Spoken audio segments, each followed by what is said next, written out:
आना मुझे गुरुवर चरणों में दे दो ठिकाना, मुझे गुरुवर चरणों में दे दो ठिकाना।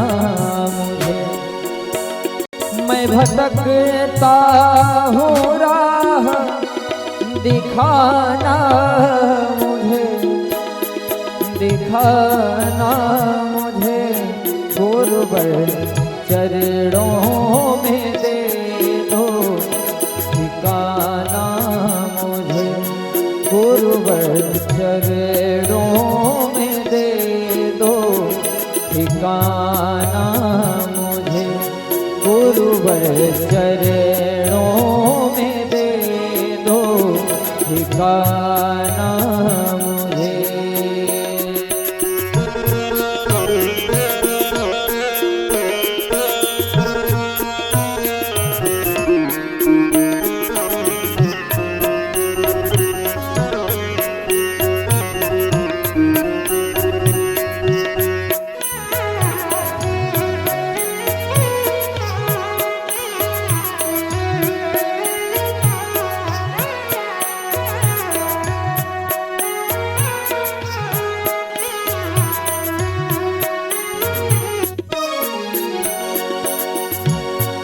मैं तो पूजा हो जब तप से अनजान हूँ, मैं तो पूजा हो जब तप से अनजान हूँ।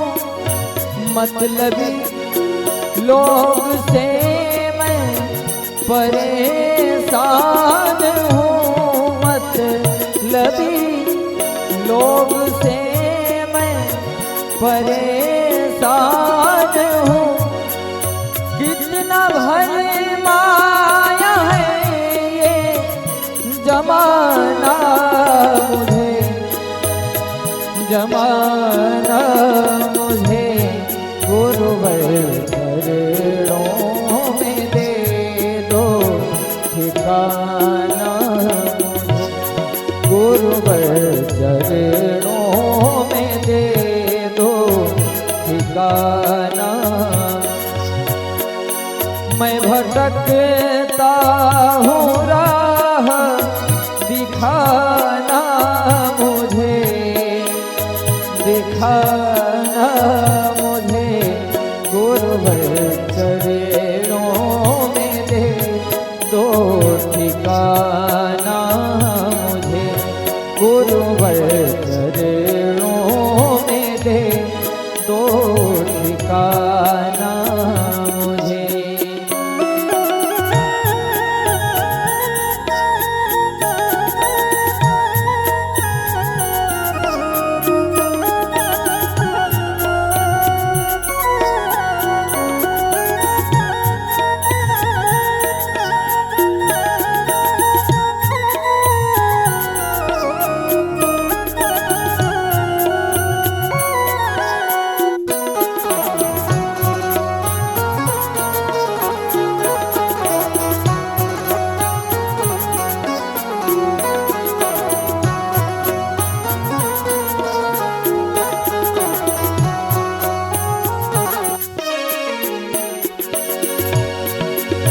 तन कहीं और है मन कहीं और है, तन कहीं और है मन कहीं और है। सुख की चाहत की भारी यहाँ दौड़ है, सुख की चाहत की भारी यहाँ दौड़ है। इस समंदर से मुझको बचाना, मुझे बचाना, मुझे गुरुवर चरणों में दे दो ठिकाना। मुझे गुरुवर चरणों में ठिकाना मुझे गुरुवर चरणों में दे दो ठिकाना मुझे। मैं भटकता हूँ राह दिखाना मुझे, दिखाना मुझे गुरुवर चरणों में दे दो ठिकाना मुझे गुरुवर चरणों में दे दो ठिकाना मुझे गुरुवर चरणों में दे दो ठिकाना मुझे। बोलिए गुरुदेव महाराज की जय हो, श्री अयोध्या धाम की जय हो, सत्य सनातन धर्म की जय हो। पावन व्यास पूजन तत्पश्चात आरती का दर्शन सभी भक्त करेंगे। अब आज जहां तक जा रहे हो आप सभी से निवेदन करेंगे कि महाराज श्री मंचासीन हो चुके हैं। आप सब भी अधिक से अधिक और ज्यादा से ज्यादा संख्या में पधार करके ये राम कथा रूपी गंगा जो स्वयं अयोध्या धाम से चल करके आई हैं, इस गंगा में सभी स्नान करके अपने जीवन को कृतार्थ करें।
सिया राम।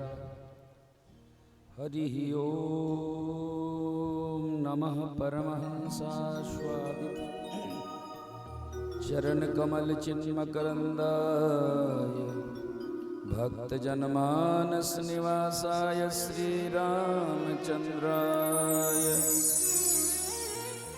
श्री हनुमते नमः। श्री गणेशाय नमः। श्री सरस्वत्यै नमः। अस्मद्गुरुभ्यो नमः। वागीशाद्या सुमनसः सर्वार्थानामुपक्रमे यं नत्वा कृतकृत्या स्युः तं नमामि गजाननम्। सर्वमंगलमांगल्ये शिवे सर्वार्थसाधिके शरण्ये त्र्यंबिके गौरी नारायणि नमोस्तुते। मूकं करोति वाचालं पंगुं लंघयते गिरिं यत्कृपातमहं वन्दे परमानन्दमाधवम्। श्रीरामं रामानुजं सीतां भरतं भरतानुजं सुग्रीवं वायुसूनुञ्च प्रणमामि पुनः पुनः। प्रणमामि पुनः पुनः। प्रणमामि पुनः पुनः। कान्तिस्थितामृषति निन्दितशारदेन्दो यत्रैकतो विलसितामसिताङ्गशोभां। श्रीवृन्दावने यामुनगाङ्गसङ्गं श्रीराधामुकुन्दयुगलं तदहं नमामि। वागीशायस्य वदने लक्ष्मी यस्य च वक्षसि यस्यास्ते हृदये संविक्तं नृसिंहम्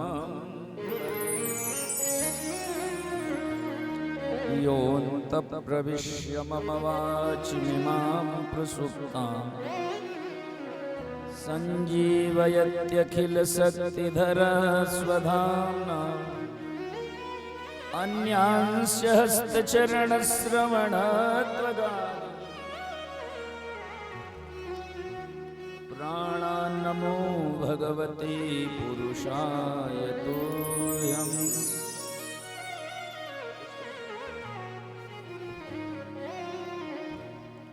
यत्र यत्र रघुनाथकीर्तनं तत्र तत्र कृतमस्तकाञ्जलिं वाष्पवारि परिपूर्णलोचनं मारुतिं नमत राक्षसान्तकम् वर्णानामर्थसङ्घानां रसानां छन्दसामपि मंगलानां च कर्तारौ वन्दे वाणी विनायकौ भवानी शंकरौ वन्दे श्रद्धा विश्वासरूपिणौ याभ्यां विना न पश्यन्ति सिद्धा स्वान्तस्थमीश्वरम्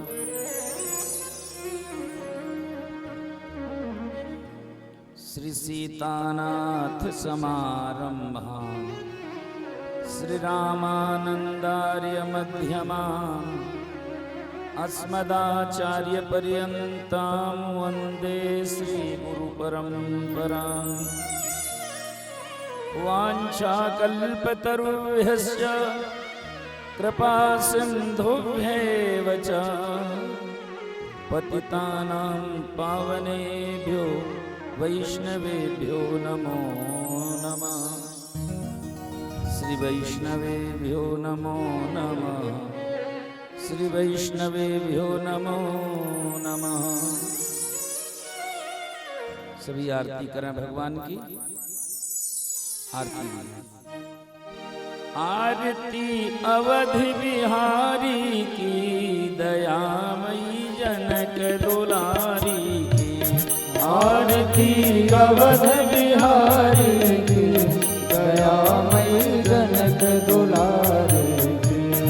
आरती अवध बिहारी की दयामयी जनक दुलारी की।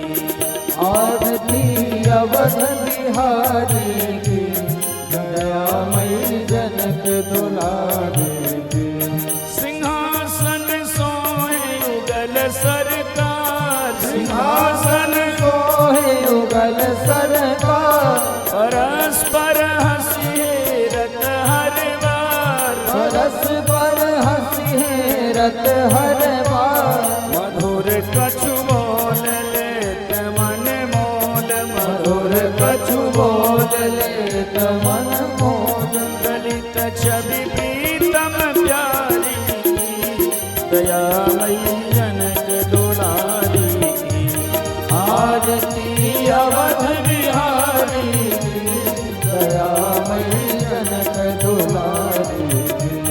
आरती अवध बिहारी की दयामयी जनक दुलारी की। आरती अवध बिहारी की दयामयी जनक दुलारी की।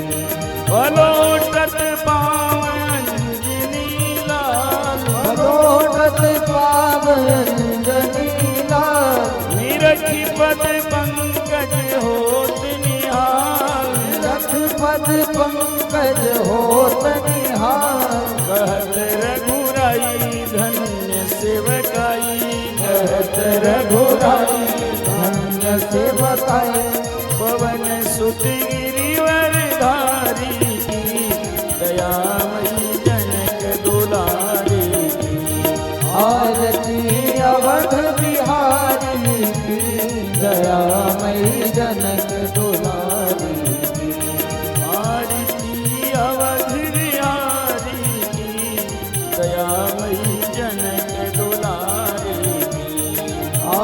आरती अवध बिहारी की, दयामयी जनक दुलारी की। भरत जूठाने भाव विभोर, भरत जूठाने भाव विभोर, लखन रिपुदमन लाल कर जोर, लखन रिपुदमन लाल कर जोर। लखे मुख चंद लेते आनंद, लखे मुख चंद लेते आनंद। धन्य शोभा धनुधारी, दयामयी जनक दुलारी की। आरती अवध बिहारी की, दयामयी जनक दुलारी की। आरती अवध बिहारी की, दयामयी जनक दुलारी की। आरती अवध बिहारी की, दयामयी जनक दुलारी की। आरती जो कोई जन गावे, आरती जो कोई जन गावे, प्रभो पद प्रेम अवश्य पावे, प्रभो पद प्रेम अवश्य पावे। शरण राजेश द्रवण अवधेश, शरण राजेश श्रवण अवधेश। बोलिए जय भयहारी की, दयामयी जनक दुलारी की। आरती अवध बिहारी की, दयामयी जनक दुलारी की। आरती अवध बिहारी की, दयामयी जनक दुलारी की। आरती अवध बिहारी की, दयामयी जनक दुलारी की। कर्पूरी गौरम करुणावतारम, संसार सारं भुजगेन्द्रहारं, सदा वसन्तं हृदयारविन्दे, भवं भवानी सहितं नमामि। त्वमेव माता च पिता त्वमेव, त्वमेव बन्धु च सुता त्वमेव, त्वमेव विद्या द्रविणं त्वमेव, त्वमेव सर्वं मम देवदेव, त्वमेव सर्वं मम देवदेव, त्वमेव सर्वं मम देवदेव। बोलिए सच्चिदानंद भगवान की, अम्बे मातु की, अयोध्या धाम की, श्री अयोध्यानाथ भगवान की, श्री सरयू मैया की, त्रिवेणी संगम की, तीर्थराज प्रयाग की, सच्चे दरबार की, हर हर महादेव। सभी लोग यथास्थान बैठ जाएं। जासु नाम भव भीषज, हरन घोर त्रैशूल, सुकृपालु मोहितों पर, सदा रहु अनुकूल। यह कलिकाल मलायतन, मन कर देख विचार। श्री रघुनाथ नाम तजी, नाहिन आन आधार। लेत सदा सुधि दीन की, सहज दया के धाम। जनन जनक हरिदास के, प्रभु श्री सीताराम। तुलसी सीताराम रट, हिय राखहुँ विश्वास। कबहूँ विगरत ना सुने, श्री सीताराम जी के दास। श्री गुरु चरण सरोज रज निज मन मुकुर सुधारि वर्णौ रघुवर विमल यस जो दायक फल चारि। भक्त भक्ति भगवंत गुरु चतुर्नाम बपु एक, इनके पद बंदन के नासहि विघ्न अनेक। अनंत दया के सागर मेरे जीवन सार सर्वस्व भगवान अयोध्यानाथ की अहेतु की कृपा से गुजरात की इस बापी के पावन धरा पर भगवती जगत जननी जगदम्बा पराम्बा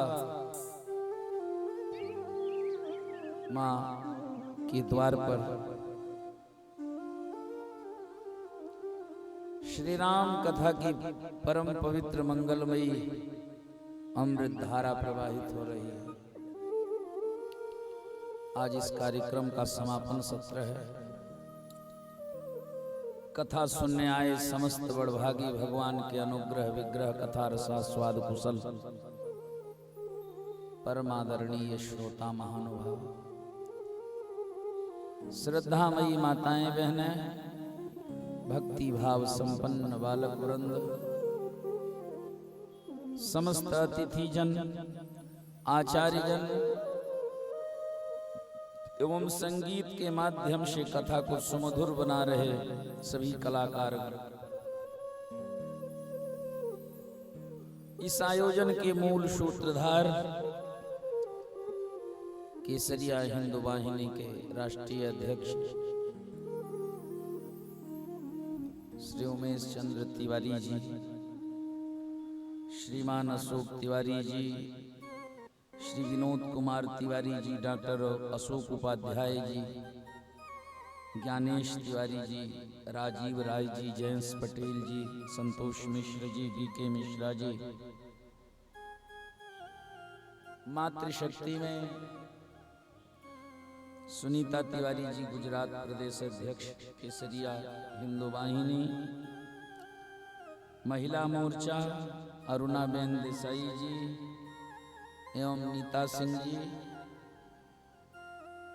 उनकी सहयोगी अन्य समस्त बहनें, सभी को व्यास मंच से जय सिया राम। आओ कथा सुने, उसके पूर्व भगवान के नाम से संकीर्तन करके अपने मन वाणी को पावन करें, फिर हम लोग कथा सत्र में प्रवेश करेंगे।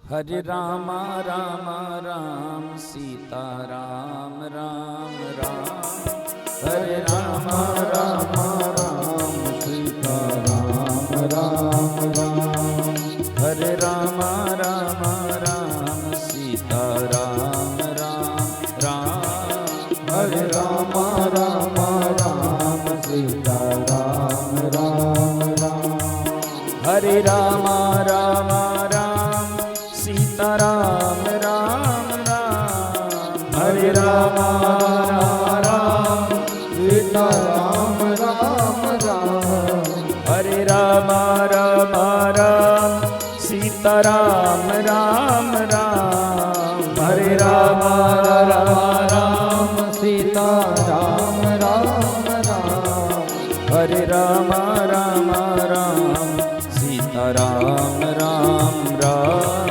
हरे राम राम राम सीता राम राम राम।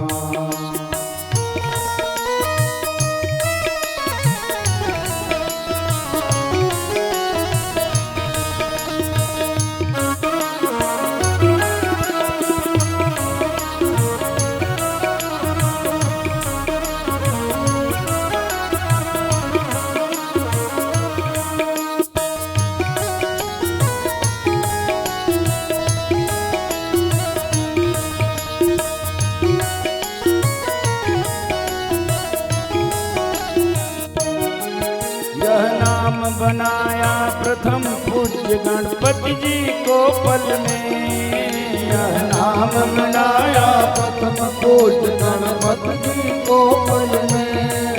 मिल गया यही अवलंब नाम सबरी को जंगल में। मिल गया यही अवलंब नाम सबरी को जंगल में।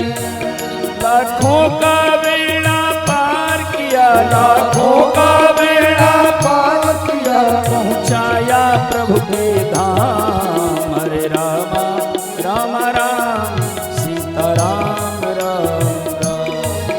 हरे राम राम राम सीता राम राम राम।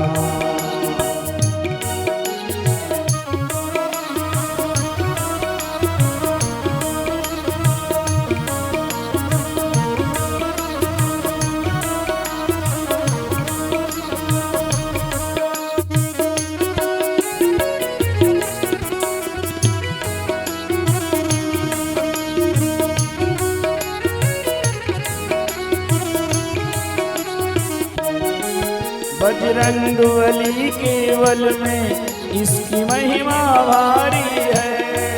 बजरंग बली केवल में इसकी महिमा भारी है। तो और विभीषण जी को भी यह बूटी प्यारी है। और विभीषण जी को भी यह बूटी प्यारी है। प्रहलाद इसी को जपते थे, प्रहलाद इसी को जपते थे, प्रहलाद इसी को जपते थे। प्रहलाद इसी को जपते थे। विश्वासर आठो याम। हरे राम राम राम सीता राम राम राम। हरे राम राम राम सीता राम राम राम। हरे राम राम राम सीता राम राम राम। हरे राम राम राम सीता राम राम राम।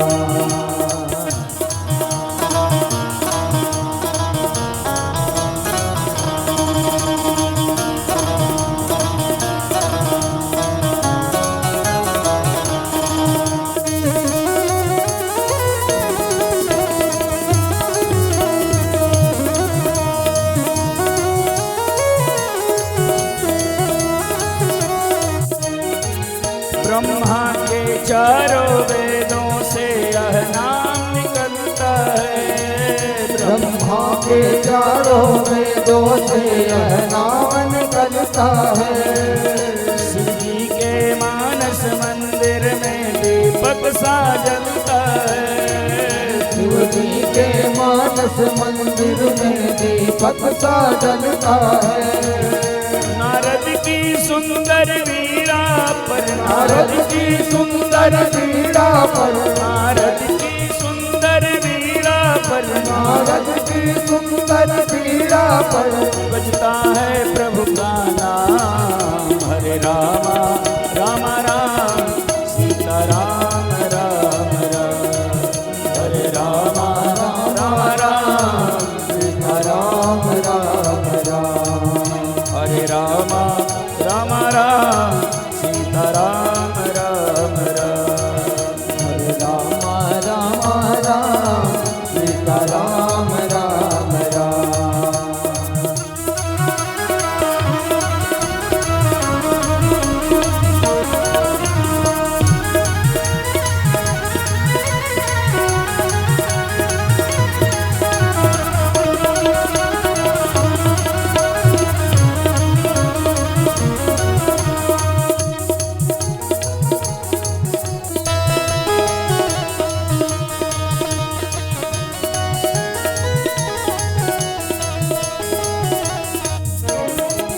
क्या कहे अनाड़ी मोदल का इसमें क्या टोना है। क्या कहे अनाड़ी मोदल का इसमें क्या टोना है। हम क्या बतलाएं प्रेमी जन इससे क्या होना है। हम क्या बतलाएं प्रेमी जन इससे क्या होना है। जब कर करके देखो श्रद्धा से, जप करके देखो श्रद्धा से, जप करके देखो श्रद्धा से, जप करके देखो श्रद्धा से, होएगा पूरन काम। हरे रामा राम राम सीता राम राम राम, हरे रामा राम राम सीता राम राम राम, सीता राम राम राम, सीता राम राम राम, सीता राम राम राम, सीता राम राम राम, सीता राम राम राम, सीता राम राम राम, सीता राम राम राम, सीता राम राम राम, हरे रामा राम राम सीता राम राम राम, हरे राम राम राम, सीता राम राम राम, हरे रामा राम राम सीता राम राम राम, हरे राम राम राम, सीता राम राम राम। श्री सीतारामचंद्र भगवान की, श्री राधा गोविंद भगवान की, श्री गौरी शंकर भगवान की, श्री हनुमान जी महाराज की, श्री वाल्मीकि भगवान की, श्री व्यास भगवान की, पूज्य गोस्वामी श्री तुलसीदास जी महाराज की, समस्त पूर्वाचार्यों की, श्री रामचरितमानस भगवान की, श्री राम कथा महोत्सव की, समस्त जनता जनार्दन की, हर हर महादेव। देवी पूजी पद कमल तुम्हारे, देवी पूजी पद कमल तुम्हारे, देवी पूजी पद कमल तुम्हारे, देवी पूजी पद कमल तुम्हारे, सुर नर मुनि सब होहि सुखारे, सुर नर मुनि सब होहि सुखारे, सुर नर मुनि सब होहि सुखारे, सुर नर मुनि सब होहि सुखारे, देवी पूजी पद कमल तुम्हारे, देवी पूजी पद कमल तुम्हारे। भगवत चरणाम्बुज चंचरीक पूज्यपाद गोस्वामी श्री तुलसीदास जी महाराज माँ भगवती के चरणों में वंदना करते हुए ये भाव प्रस्तुत कर रहे हैं कि हे माता, आपके चरणों की जो सच्चे भाव से उपासना करते हैं, ऐसे समस्त जीव सुखी हो जाते हैं।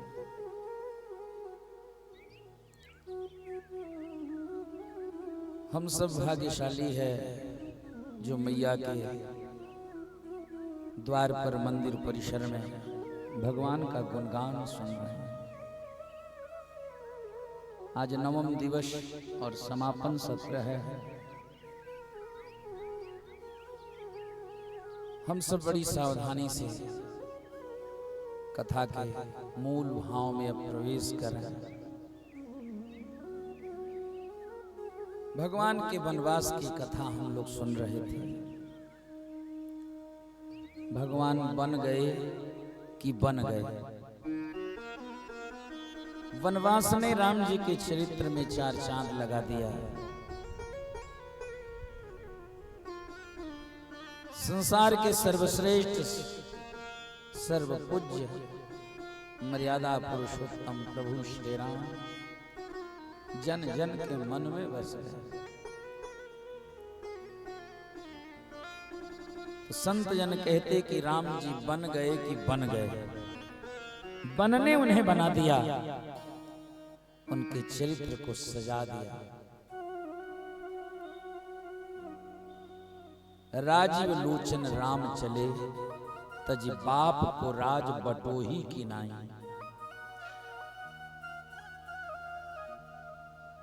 अयोध्या का वह साम्राज्य छोड़ के भगवान चल पड़े। अयोध्या की संपदा ऐसी संपदा है कि स्वर्ग के राजा इंद्र देवता अयोध्या की संपदा देख करके लजा जाते हैं। अवधराज सुरराज सिंहाई, दशरथ धन सुनी धनद लजाई। धनद माने देवताओं के खजांची भगवान कुबेर अयोध्या के राज खजाने के बहुमूल्य रत्न भंडारों को देखते हैं तो लज्जित हो जाते हैं कि वह बहुमूल्य कीमती रत्न स्वर्ग की संपदा में भी नहीं जो अयोध्या के राजकोष में उपस्थित है। पर ऐसा राज, ऐसी संपदा इस प्रकार भगवान छोड़ के चले जा रहे हैं जैसे बटोही, जैसे दूर देश का पर्यटक बड़े बड़े महल अटारी रास्ते में पड़ते हैं उसको देखते चला जाता है। राजीव लोचन राम चले, तज बाप को राज बटोही की नाई। अपने पिता के राज्य को बटोही की नाई, यानी इससे मेरा कोई लगाव नहीं है, कुछ भी पाने की लालसा नहीं है कि हम खाली जा रहे कुछ अपने जेब में डाल लें। भगवान मुस्कुराते जा रहे हैं। आज का जमाना अर्थ युग है, अर्थ के पीछे आज का प्राणी अनर्थ कर रहा है, आपस में बैर हो जा रहा है। कोई पिता से बैर कर रहा है, कोई मां को छोड़ रहा है, कहीं भाई भाई में शत्रुता हो रही है, मित्र मित्र दुश्मन बन जा रहे हैं। एक राम राज्य था कि इतने बड़े वैभव को तिनका की भांति छोड़ के एक बार पीछे मुड़ के देखा भी नहीं। श्री राम जी चले गए।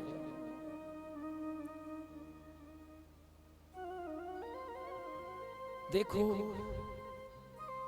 जब हम लोभ मोह माया छोड़ते हैं तो ईश्वर बड़े दयालु हैं, सब दे देते हैं। हमारे संत लोग कहते हैं ना कि राम कहो आराम मिलेगा, खाने को बादाम मिलेगा। राम कहो आराम मिलेगा, खाने को बादाम मिलेगा, सुबह नहीं तो शाम मिलेगा। क्योंकि दाता एक राम, भिखारी सारी दुनिया। सबको देने वाला राम जी है। हम सब तो इस संसार में यात्री रूप में आए ही हैं, खाली आए हैं खाली जाएंगे। दुनिया की दौलत दुनिया में ही रहनी है, उन कोई लेके गया न लेके जाएगा। आया है सो जाएगा राजा रंकपति, कोई सिंहासन चढ़ी चला तो कोई बंधे जंजीर।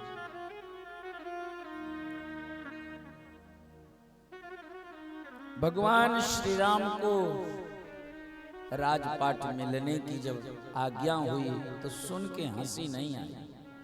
अब वनवास सुन करके रोना भी नहीं आया। यही राम जी की खासियत है कि वो दुख और सुख दोनों परिस्थिति में समभाव में स्थिर रहते हैं। संसार में लाभ होता है तो संसारी जीव खुशी के मारे झूमने लगता है, घाटा होता है तो उदास हो जाता। पर राम जी का व्यक्तित्व ऐसा है कि उसे न राजा बनने का प्रसन्नता है और न वनवास जाने का गम है। मुस्कुराते जा रहे हैं। गोस्वामी जी कहते, प्रभु राम के मुख चंद्र को मैं प्रणाम कर रहा हूं, जिन्हें वनवास का गम नहीं है, जिसे राजा बनने की खुशी नहीं है। धन्य हो प्रभु राम, कितना महान व्यक्तित्व है आपका। उस महान व्यक्तित्व को हम नमन करते हैं।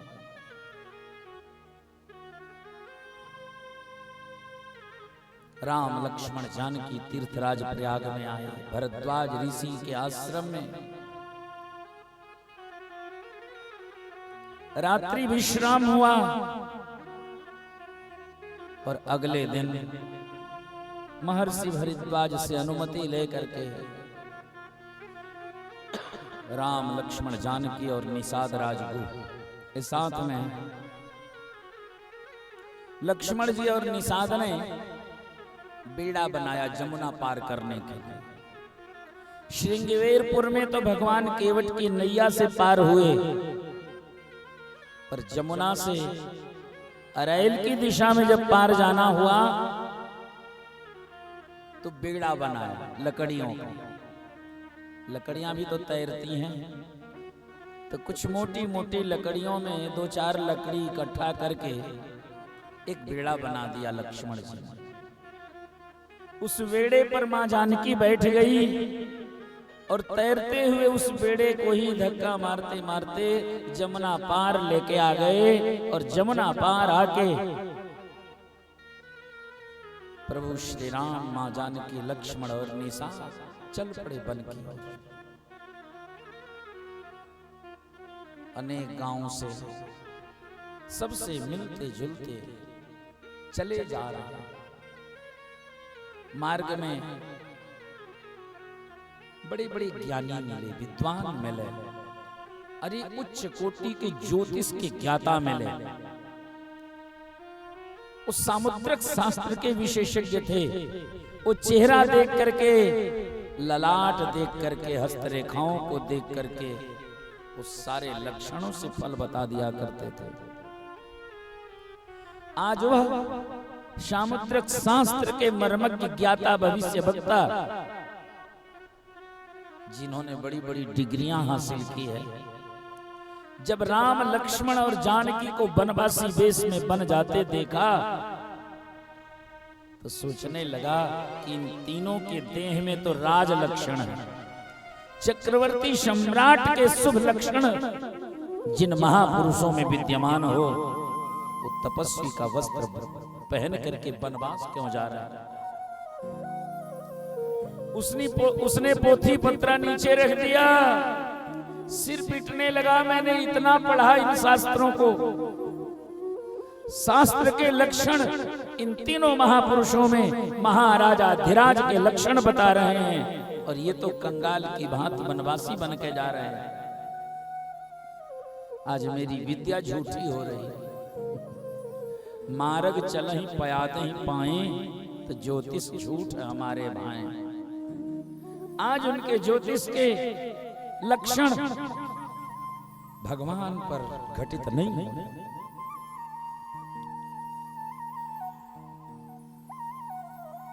कहीं प्यास लगती है तो कुआं के तट पर आ जाते हैं राम लक्ष्मण जानकी, और पानी भरने वालों से जल मांग करके पी लेते हैं। क्रमशः चित्रकूट धाम में प्रवेश किए। दूर से भगवान कामतानाथ का दर्शन हुआ। बोलिए कामतानाथ भगवान की जय हो।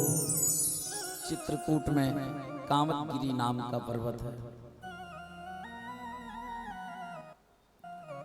बड़ी महिमा है कामतानाथ की।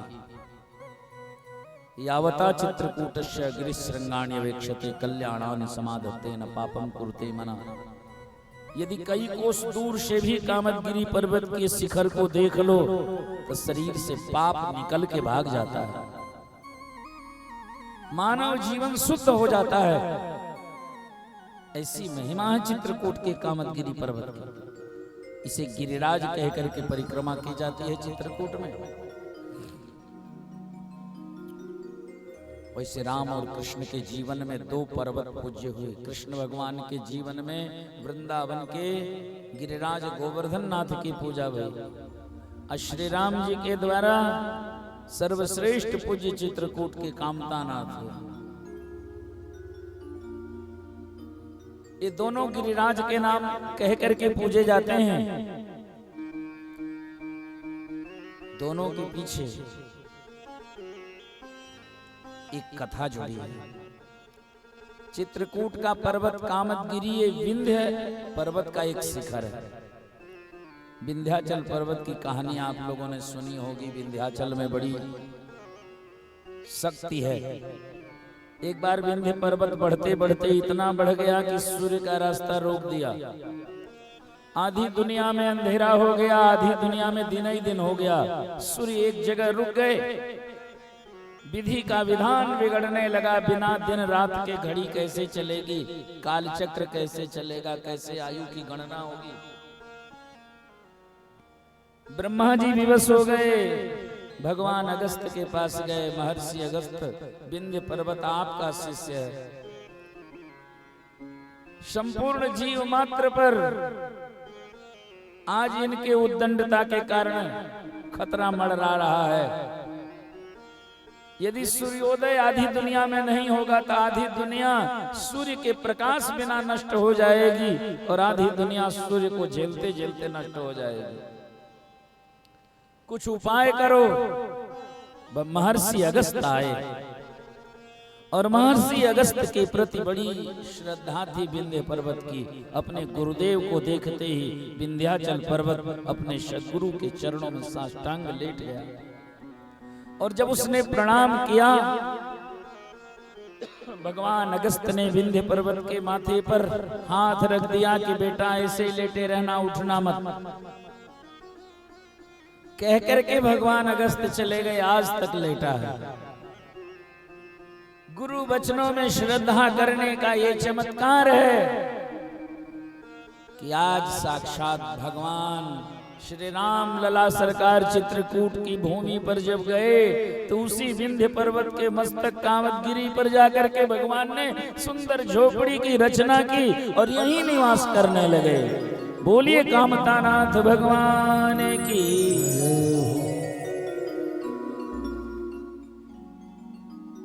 और जो गोवर्धन नाथ हैं, ये हिमालय पर्वत के शिखर हैं। लंका में जब पुल बनाया जा रहा था प्रभु राम की आज्ञा से, समुद्र पर जब पुल बन रहा था, उस पुल में ढेर सारे पहाड़ों की जरूरत पड़ी, क्योंकि सागर में पुल बांधना है। थोड़े मोड़े मटेरियल से काम बनना नहीं। मर्यादा पुरुषोत्तम प्रभु श्री रामचंद्र जी ने कहा, एक ही पर्वत से यदि सारा पहाड़ लोगे तो उचित नहीं होगा। इसलिए अनेक पर्वतों से एक एक शिखर ले आओ। सबके सहयोग से सागर पर पुल बनेगा। उस पुल से हम पार जाएंगे। क्योंकि भगवान श्री राम की सेना में बड़े बड़े शक्तिशाली बंदर थे, जो क्षण भर में धरती के इस कोने से दूसरे कोने जाने में समर्थ थे। भगवान ने हर दिशा में बानर भालुओं को पहाड़ ले आने को भेजा। हर दिशा में जाकर के बड़े बड़े पहाड़ लेकर के आने लगे बानर भालू। नल जी भगवान विश्वकर्मा के अंश से अवतरित है। तो जब दो पहाड़ आ जाए तो एक पर रा लिखते, दूसरे पर मौ लिखते, दोनों को स्पर्श करा के जल में डाल देते। अलग से कोई केमिकल नहीं लगता था। भगवान नाम का चमत्कार था। श्री रघुवीर प्रतापते सिंधु तरे पाषाण। देखते देखते ये 500 कोस विस्तृत सागर पर पुल बनकर के तैयार हो गया। जब पुल बन गया, फिर भी कुछ बंदर अभी पहाड़ लेके आ रहे थे। तो राम जी ने आज्ञा कर दी कि अब पुल की रचना पूर्ण हो चुकी है, अब यहाँ अन्य पत्थरों की जरूरत नहीं। अब कोई लेके आ रहा है तो मार्ग में खाली जगह में रख दे। श्री हनुमान जी गोवर्धन पर्वत को लेके आ रहे थे हिमालय से, वृंदावन तक पहुंचे थे। और वृंदावन की धरा पर जब गोवर्धन को रखने लगे तो गोवर्धन रो पड़ा। हे हनुमान जी, आपने कहा था राम सेतु के हिस्सा बनोगे, श्री राम जी का चरण तेरे मस्तक पर पड़ेगा। और हे हनुमान जी, आप मुझे सागर तक नहीं ले गए, हमें पुल का हिस्सा भी नहीं बनाया। हमें आधे रास्ते में क्यों रख रहे हैं? हनुमान जी ने कहा, गोवर्धन नाथ हम तो सेवक है, प्रभु की आज्ञा थी ले आओ, और अब आज्ञा हो गई है कि वहीं रख दो, तो हम तो सेवक हैं, जो आदेश मिलेगा उसका पालन करेंगे। पर गोवर्धन नाथ तुम्हें जहां रख रहा हूं ये कोई सामान्य भूमि नहीं है, ये श्री धाम वृंदावन है। यही मर्यादा पुरुषोत्तम प्रभु श्री रामचंद्र जी, त्रेता युग बीतेगा, द्वापर युग आएगा, और द्वापर युग के अंत में वही पूर्ण ब्रह्म भगवान श्री कृष्णस्तु भगवान स्वयं श्री कृष्ण रूप में अवतरित होंगे। और हे गोवर्धन, गौ चराते चराते इसी गोवर्धन पर्वत पर नित्य आएंगे, कंदमूल फल खाएंगे, अपनी गैया को चराएंगे, रोज खेलेंगे अपने मित्रों बालकों के संग। तुझे अनेकों बार भगवान का चरण शरण मिलेगा, भगवान के चरण तेरे मस्तक पर पड़ेंगे। सो हनुमान जी के वचनों में आस्था रख करके गोवर्धन श्री वृंदावन धाम में प्रतीक्षा करता रहा। श्री कृष्ण भगवान के चरण पड़ जाने से व्रज का गोवर्धन नाथ पूज्य हो गया, और श्री राम जी के चरण पड़ जाने से कामतानाथ जगत पूज्य हो गए। कामतगिरी पर्वत पर जब भगवान ने चित्रकूट में रहने के लिए झोपड़ी बना के रहना आरंभ किया, अब राम जी ने निषाद राज को विदा कर दिया कि हे निषाद राज, अब तुम श्रृंगवेरपुर लौट जाओ। 4 दिन हो गया श्रृंगवेरपुर से चित्रकूट आए, 3 दिन लग गए पहुंच के वहां व्यवस्थित होने में। और जब लौटे वहां से निषाद राज, गंगा के पार श्रृंगवेरपुर में आते ही जानते निषाद ने क्या स्थिति देखी? गंगा के तट पर सुमंत्र जी महाराज बैठे हैं, काठ बन के बैठे हैं।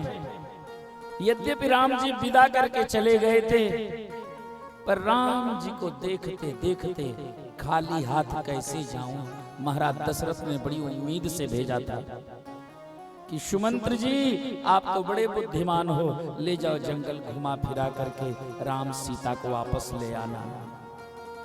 सुमंत्र सोच रहे कौन सा मुंह लेके जाऊं, जाते ही महाराज दशरथ का मरण हो जाएगा, कारण मैं बनूंगा, मेरे संदेश सुनने की प्रतीक्षा मात्र है महाराज दशरथ के मरण में।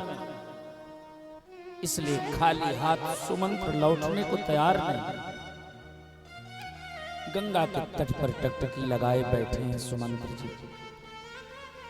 निषाद जी जब लौट के आई, सुमंत्र की दीन दशा देखी, हृदय से लग करके फूट फूट के रोने लगा। सुमंत्र की हालत इतनी खराब है, कबो रथ हाँकने की स्थिति में नहीं। निषाद राज ने 4 सेवक दिया और सेवकों से समझाया कि इनको सुरक्षित संभाल करके अयोध्यापुरी लेके जाओ। अत्यंत व्याकुल कलपते बिलकते जब सुमंत्र लौटे हैं, तो गोस्वामी जी कहते हैं कि फिरे बनिक जी में मूल गंवाई। एक व्यापारी का मूल धन नष्ट हो जाए तो समझो उसकी हालत क्या होती है। व्यापार करने वाला करोड़ों की पूंजी से व्यवसाय कर रहा हो और उसकी पूंजी ही डूब जाए, जैसे किसी व्यवसायी की पूंजी डूब जाए और उसके चेहरे पर, उसके जीवन में जो उदासी, जो निराशा, जो कष्ट की स्थिति आती है, आज सुमंत्र की भी वही हालत है। सोचा था बिना राम के कैसे लौट के जाऊं, लेकिन विवश हो गया, आना पड़ा। अयोध्या एकदम सुनसान हो गई है, वीरान हो गई है अयोध्या नगरी। अयोध्या की जनता रास्ते पर बैठी है। रास्ते पे जानते क्यों बैठी है? उम्मीद लगा के बैठी है कि सुमंत्र जी खाली नहीं आएंगे, राम जी को लेके आएंगे। इसलिए सुमंत्र के आने तक की प्रतीक्षा में अयोध्या की जनता रास्ते को घेर के बैठी है। सुमंत्र जी अयोध्या की सीमा में जब पहुंचे और अयोध्या की जनता को इस तरह से भीड़ देखा तो सुमंत्र जी का साहस नहीं हुआ कि लोग प्रश्न पूछेंगे क्या उत्तर दूंगा। रुक गए। सुमंत्र जी ने कहा आधी रात को जाऊंगा, लोगों को सो जाने दो, रास्ता खाली मिलेगा, कोई रोकेगा नहीं, कोई टोकेगा नहीं, फिर अयोध्या में प्रवेश करूंगा। आधी रात को अयोध्या की सीमा में जब सुमंत्र का रथ प्रवेश करने लगा तो अयोध्या की जनता आधी रात को भी नहीं सोई है। मानो जिस दिन से राम जी गए हैं उसी दिन से अयोध्या की जनता राम की प्रतीक्षा में सोई नहीं है, सब बैठे हैं रास्ते किनारे। सुमंत्र ने सोचा अब क्या करूं, आधी रात को भी कोई सो नहीं रहा है, सब टकटकी लगा के देख रहे हैं। वाल्मीकि ऋषि कहते हैं कि उस समय सुमंत्र जी ने चेहरा ढक लिया। सुमंत्रो पिहितानना, पिहितानना का मतलब जैसे आंचल से घूंघट लगा लिया जाता है, ऐसे सुमंत्र ने अपना मुंह तोप लिया। इसका मतलब ये है कि हमसे कोई प्रश्न मत करो, मैं उत्तर देने की हालत में नहीं। इसलिए सुमंत्र ने मुंह ढक लिया। अयोध्या में जब रथ प्रवेश हुआ लोग पहचान गए, जान गए और सब स्थिति समझ गए। बुद्धिमान लोग संकेत से भी समझ जाते हैं। सब जान गए कि सुमंत्र जी खाली लौटे हैं, राम जी आए नहीं। सो पूरे अयोध्या में अब तो राम वियोग में प्रजा रोने लगी। महाराज दशरथ प्रतीक्षा कर रहे थे, सुमंत्र जी पहुंचे। आधी रात को दशरथ जी को जाकर सारा समाचार दिया।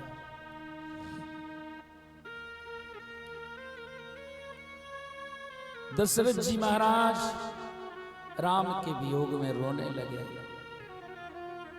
हा रघुनंदन प्राण प्रीते तुम बिन गए बहुत दिन बीते। हे मेरे राम मेरे प्राण प्रिय कहां चले गए। राम के वियोग में दशरथ जी महाराज अत्यंत व्यथित हो गए। कौशल्या जी से कहे देवी आज मैं अंधा हो गया, मुझे कुछ नहीं दिख रहा है। हे देवी जब मैं नौजवान था शब्दभेदी बाण चलाना जानता था। आधी रात को एक दिन धनुष बाण लेके सरयू के किनारे निकला।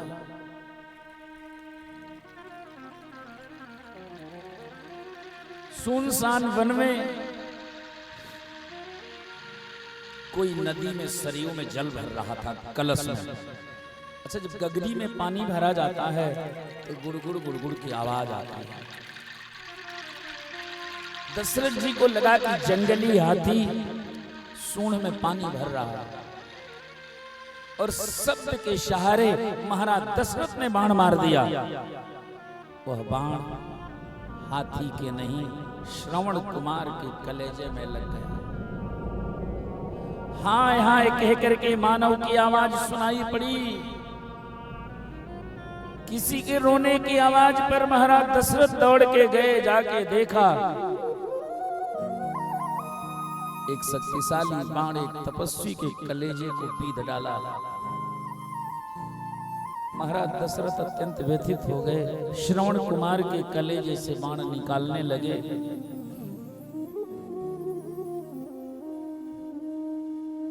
श्रवण कुमार ने कहा महाराज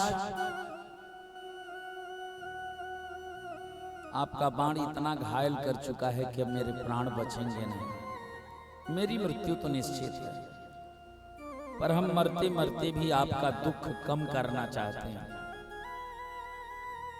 क्योंकि आपके हाथ से देखने में तो एक मौत हो रही है, लेकिन जाने अनजाने 3 हत्याएं हो गई आपसे।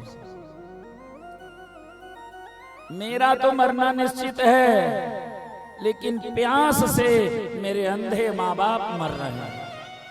समय से पानी नहीं मिलेगा तो वो भी दोनों मर जाएंगे।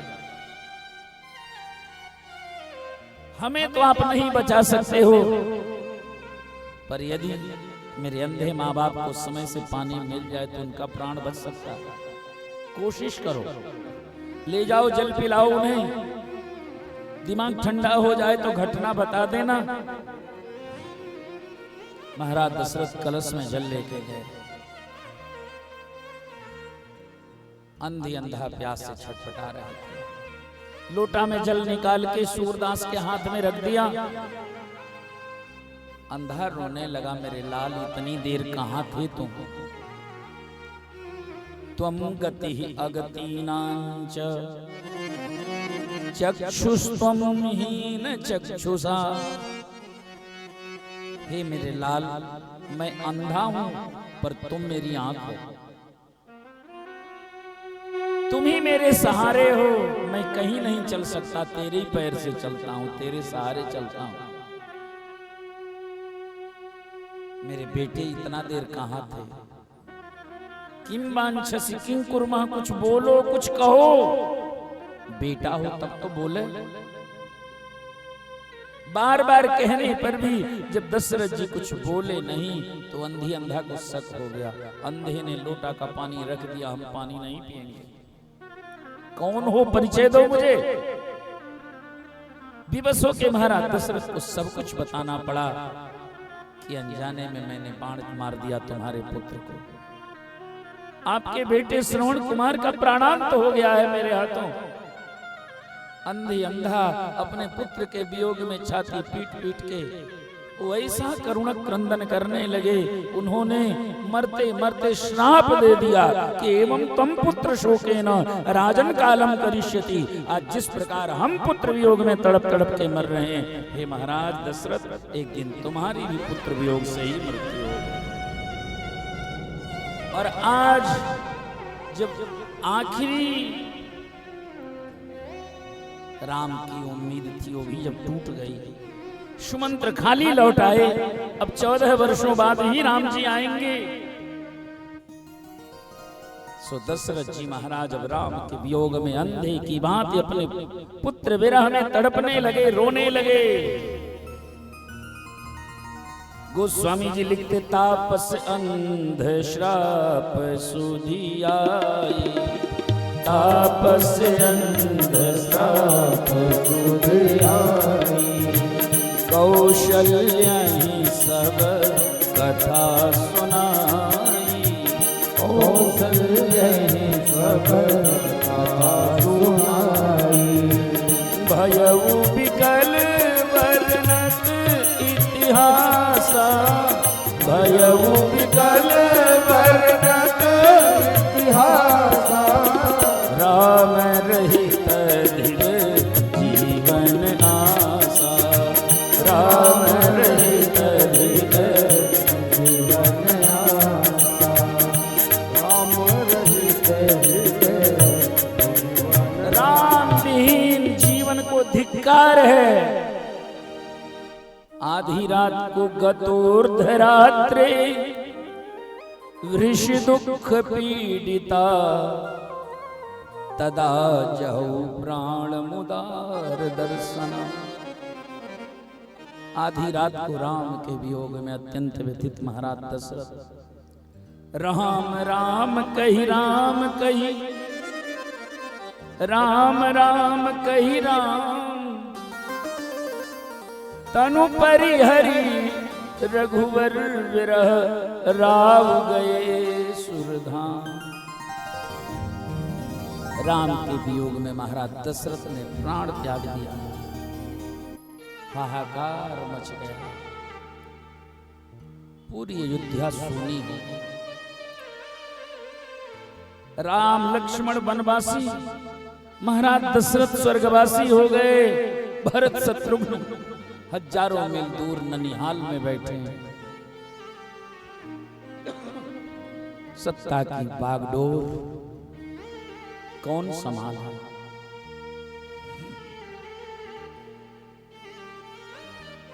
पूरी अयोध्या अतिशय व्याकुल हो गई।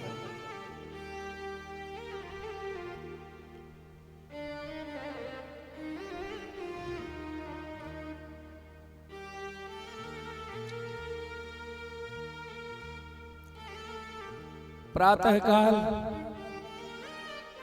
महाराज दशरथ के जितने मंत्री थे वो सारे मंत्री गुरु वशिष्ठ के शरण में आए। बड़े गौर और ध्यान से इन गंभीर चरित्रों को सुनिए सब कोई। मंत्रियों ने गुरु वशिष्ठ से कहा कि गुरुजी, जब चक्रवर्ती सम्राट जीवित थे तब भी आपकी आज्ञा सर्वोपरि थी।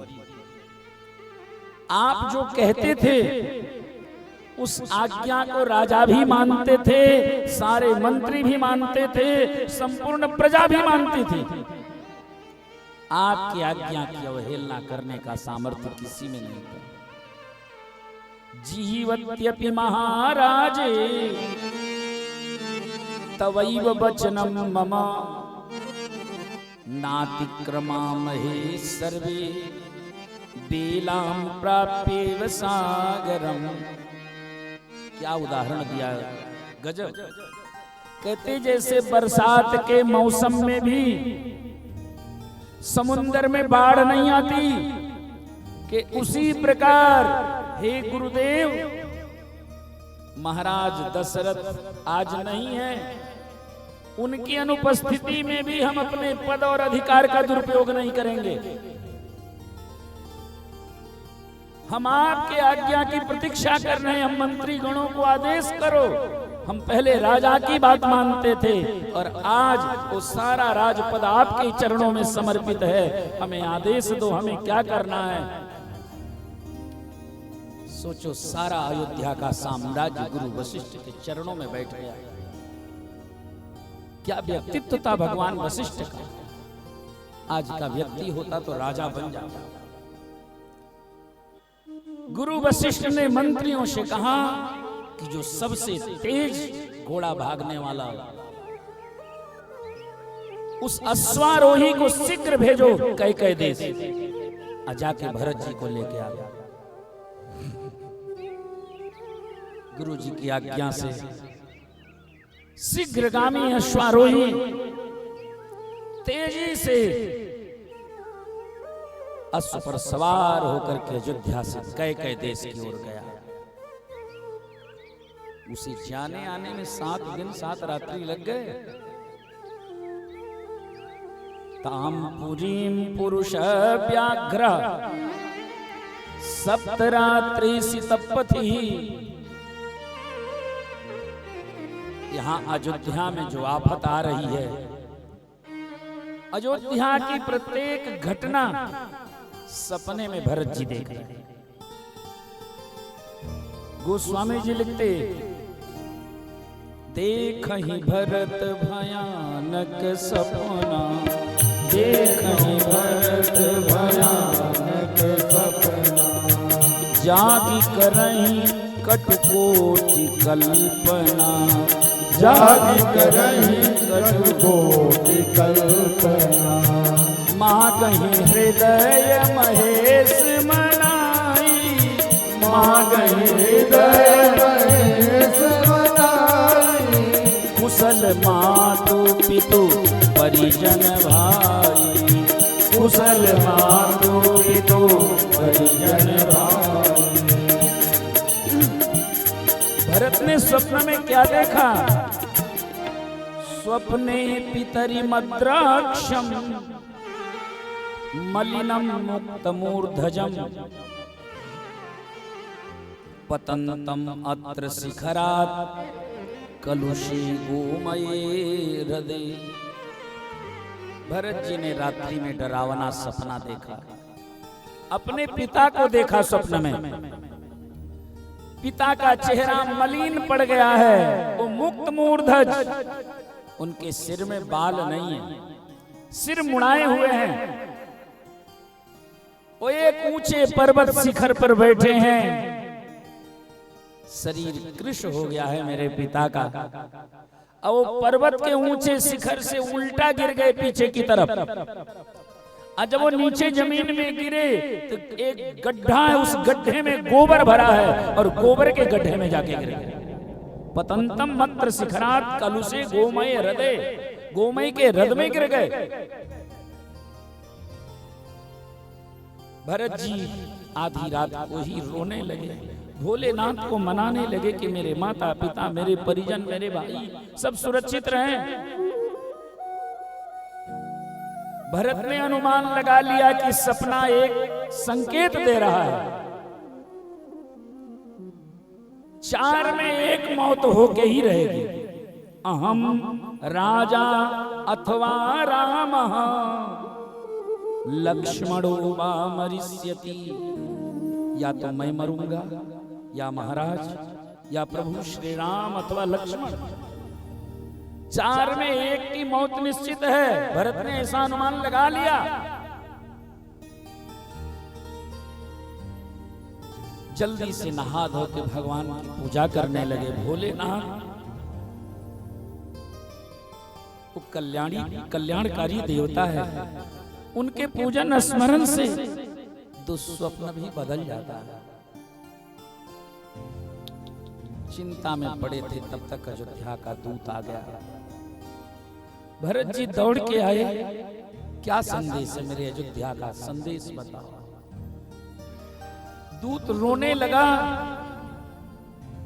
हे महाराज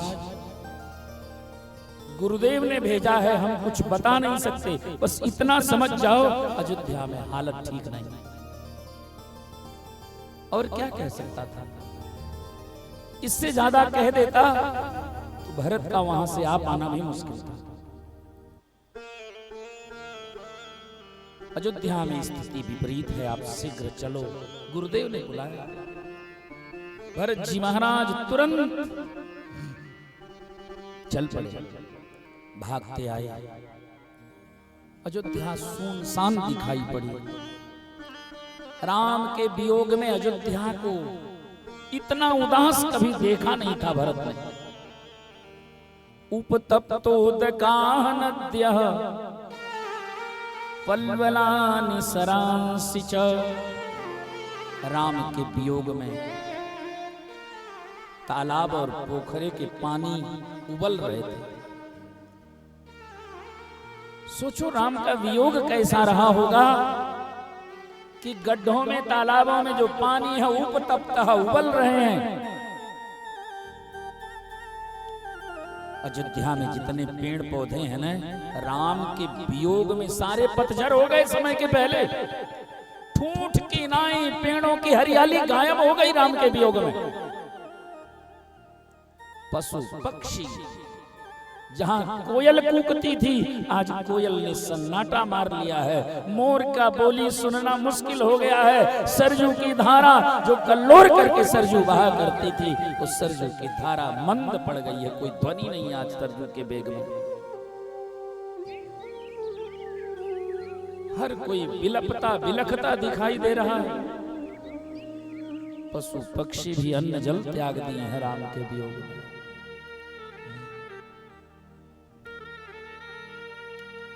भरत सोचने लगे, ऐसी स्थिति तो मेरे अयोध्या की कभी हुई नहीं। अयोध्या की संपूर्ण जनता भरत के खिलाफ खड़ी है।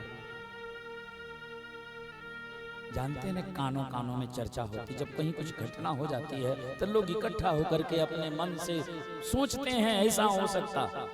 तो सब क्या अनुमान लगा रहे हैं, सब यही सोच रहे हैं कि राम वनवास के पीछे भरत और कैकेयी दोनों मिलकर साजिश रचे हैं।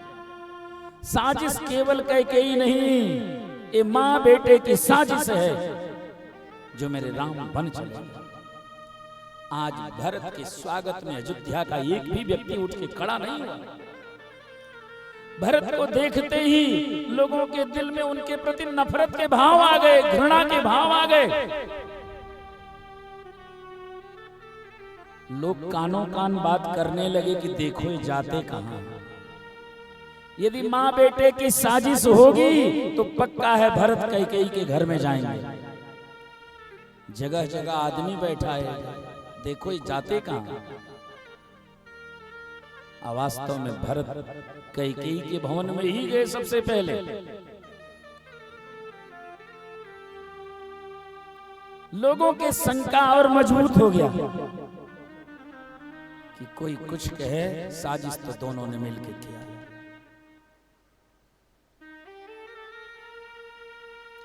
कैकेयी बैठी थी सिंहासन पर, भरत पहुंचे। भरत ने पहुंचते ही कैकेयी से पूछा, कहूं कहां तात, बोलो मेरे पिताजी कहां और कहां सब माता। यानी मैं तुम्हें देखने नहीं आया हूं। अयोध्या की हालत उदास देख करके मुझे लगा कि आप सबसे चालाक रानी हो। अक्सर रामलला सरकार आपके पास रहते हैं और राम जी का मुख देख करके ही मेरे पिताश्री, उनका जीवन राम को देख करके ही बचता है। सो वो राम को देखने के लिए इस विषम परिस्थिति में, जहां राम होंगे वहीं दशरथ जी होंगे, वहीं माँ कौशल्या होंगी, वहीं सुमित्रा होंगी, वहीं लक्ष्मण होंगे, वहीं माँ जानकी होंगी। तो हे माता, आपको देखने नहीं आया हूं, कहूं कहां तात। प्रश्न यही बता रहा है, कहां सब माता, कहां सिया राम, लखन प्रिय भ्राता। कैकेयी ने कहा, तात बात में सकल संवारी, मेरे लाल मैंने सब काम बना दिया। कल तुम्हें राजा बना दूंगी। तू पिता को पूछ रहा है, तेरे पिता तो रहे नहीं, तेरे पिता स्वर्गवासी हो गए। तेरे पिता ने राम के वियोग में प्राण त्याग दिया। पिता के मरने का संदेश सुनते ही तात तात हा तात पुकारी, व्याकुल परे भूमि तलवारी।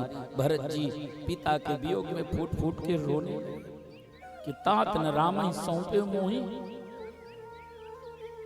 आपने मेरा हाथ प्रभु राम के हाथों में सौंपा नहीं, और आप असमय में हमें छोड़ के चले गए। भरत ने पूछा, मेरे भैया कहाँ हैं?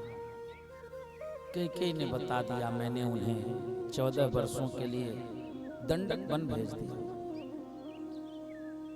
राम जी 14 वर्षों के लिए अयोध्या से तपस्वी वेश धारण करके वन चले गए। ये सुनते ही भरत की हालत खराब हो गई। भारत ही बिसरे पितु मरण, पिता के मरने का कष्ट भूल गया भरत को। सुनत राम बन गौन, हे तू अपन पहुँचान जिय, थकित रहे धरि मौन। राम वनवास सुनते ही भरत जी मौन धारण कर लिए। कष्ट दो प्रकार का होता है। एक विपत्ति आती है तो आदमी रोता है, चीखता है, चिल्लाता है, सिर पीटता है। अच्छा, जिस विपत्ति में, जिस दुख में रोना आ जाए वो सामान्य विपत्ति होती है। पर एक कष्ट ऐसा होता है, एक सदमा ऐसा होता है, जिस कष्ट को सुन करके व्यक्ति रोना भूल जाता है, चीखना चिल्लाना भूल जाता है, पत्थर की मूर्ति की नाई एक जगह बैठ जाता है। आंखें खुली हैं तो खुल रही, पलकें नहीं गिरती, दांत लग जाते, हाथ पैर का हिलना बंद हो जाता है। और यह विपत्ति बड़ी खतरनाक होती है। बड़े बड़े डॉक्टर्स, वैद्य, चिकित्सक, उनसे पूछो। वैद्य जन कहते हैं कि आदमी जो असह्य दर्द होता है, असह्य पीड़ा होती है, उसमें रोना धोना भूल जाता है और उस समय व्यक्ति की नस नाड़ियां बंद हो जाती हैं, देह में रक्त का संचार रुक जाता है, प्राण निकल जाने का खतरा आ जाता है उस प्राणी पर। ऐसी परिस्थिति में डॉक्टर यही कोशिश करते हैं कि व्यक्ति रोए, ताकि इसका दुख कुछ कम हो जाए।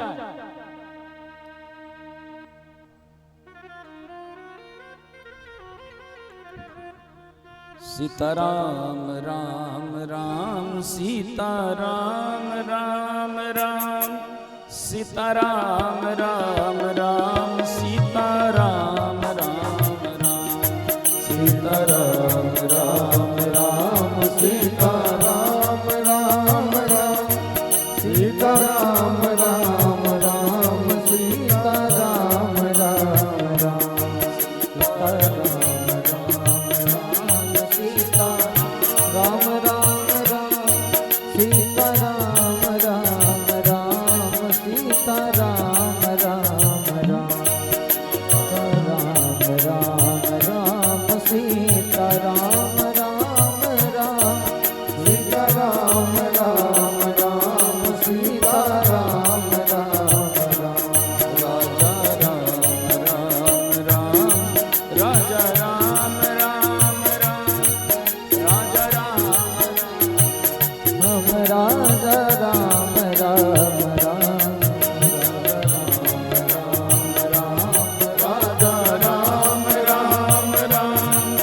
राजा राम राम राम राजा राम राम कैकेयी कुछ नहीं समझ पा रही है कि भरत काठ बन करके क्यों बैठा है, शरीर हिलना डुलना बंद हो गया। कौशल्या माता को पता चल गया भरत आए हैं, कैकेयी के भवन में गए हैं। माँ कौशल्या सुमित्रा जी से कहने लगी, अरे बहन मुझे ले चल, मेरा भरत आया है। सुमित्रा ने कहा अपने माँ के पास गया है, कहाँ जाओगी? कौशल्या जी ने कहा, सुमित्रे कैकेयी भरत के बारे में नहीं जानती, भले जन्म देने वाली माँ है पर भरत को कैकेयी जानती नहीं। कौशल्या जी ने रोते बिलखते कहा कि मरने के पहले महाराज दशरथ एक बात कह गए हैं, बार बार मोहि कहे महीपा जान सदा भरत कुल दीपा। सुमित्रे, महाराज ने प्राण त्यागने के पहले बार बार मुझसे कहा है कि मेरा भरत इस रघुवंश का कुल दीपक है। दिया जब तेज आंधी तूफान चलता है तो बुझ जाने का खतरा बढ़ जाता है। अयोध्या की विषम परिस्थिति रूपी ये जो तूफान चल रहा है, राम के वियोग में कहीं मेरे भरत रूपी दिया बुझ न जाए। सुमित्रा मुझे ले चल, कैकेयी कतई भरत को संभाल नहीं पाएगी, इसलिए मुझे ले चल। राम वियोग में अत्यंत कृशकाय, अत्यंत व्यथित, गिरते पड़ते कौशल्या माता सुमित्रा का हाथ पकड़े पकड़े कैकेयी के भवन में आई। भरत की दशा देखी, भरत के करीब जाकर के मां कौशल्या ने जल्दी से भरत को खींच के अपने गोद में बैठा लिया, उसके सिर पर हाथ फेरने लगी।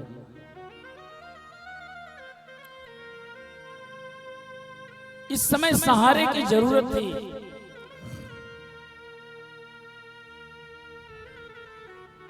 मां कौशल्या ने बड़े मुश्किल से भरत को संभाला है।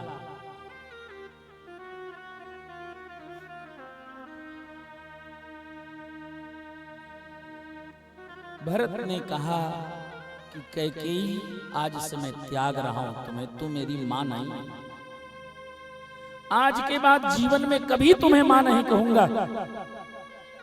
तथा ज्येष्ठा ही में माता, आज से ज्येष्ठ रानी श्री राम जी की जननी वही मेरी मां है।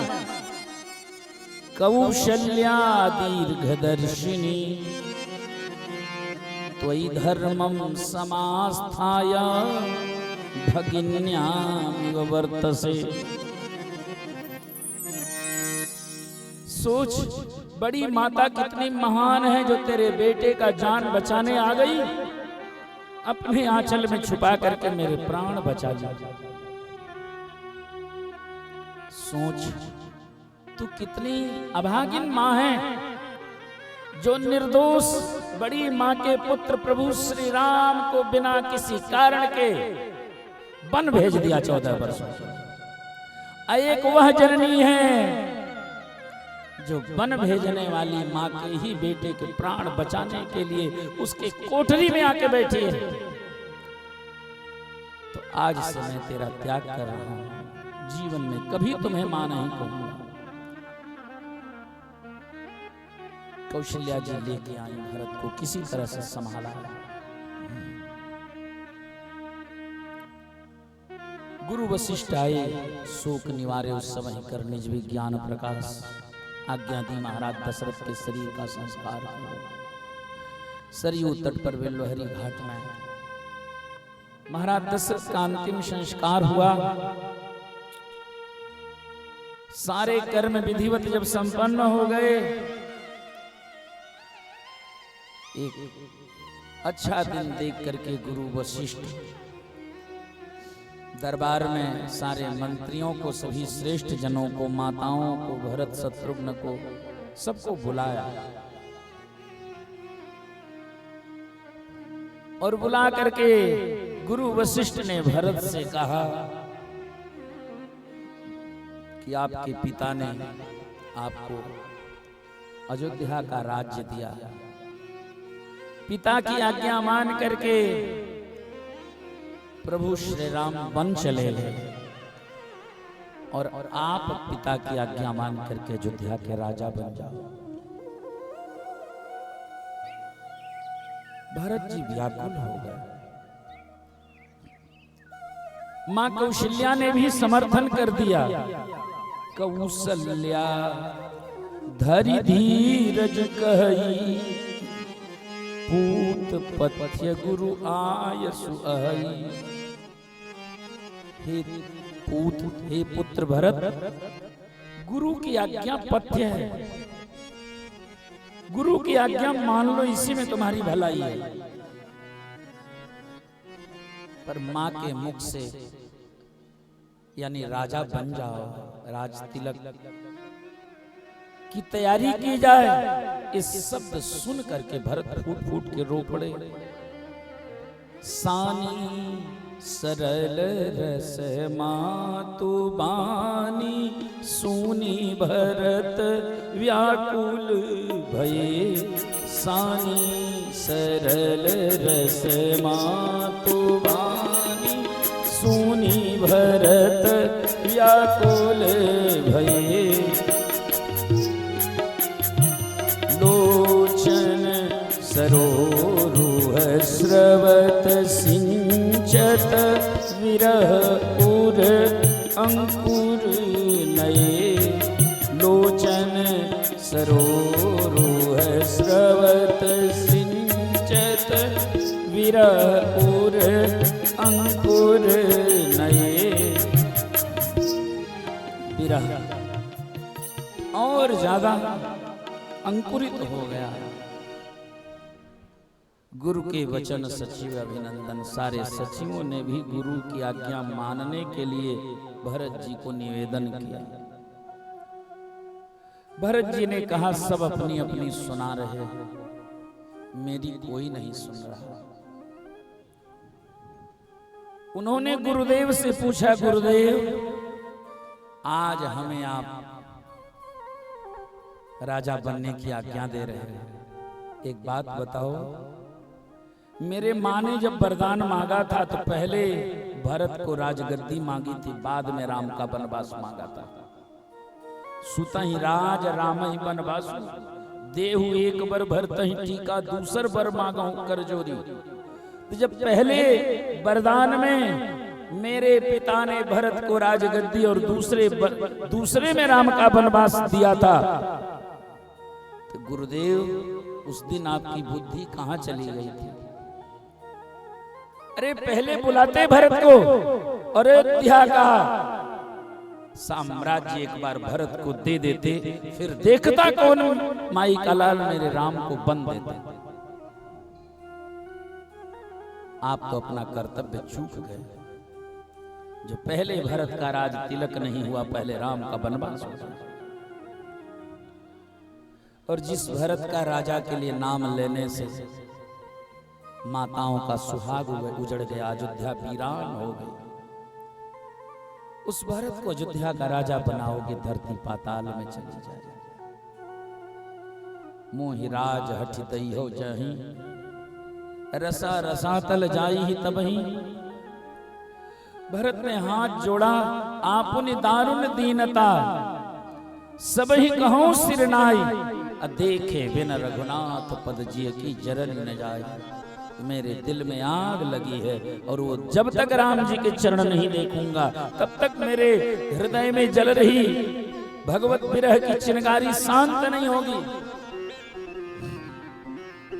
भरत ने घोषणा कर दी, मुझे अयोध्या का साम्राज्य नहीं चाहिए, ये सारा राजपाट हम लेके चलेंगे वन में, वहीं या तो भगवान को राजा बना देंगे और नहीं तो उनके चरणों में सारा राजपाट समर्पित कर देंगे।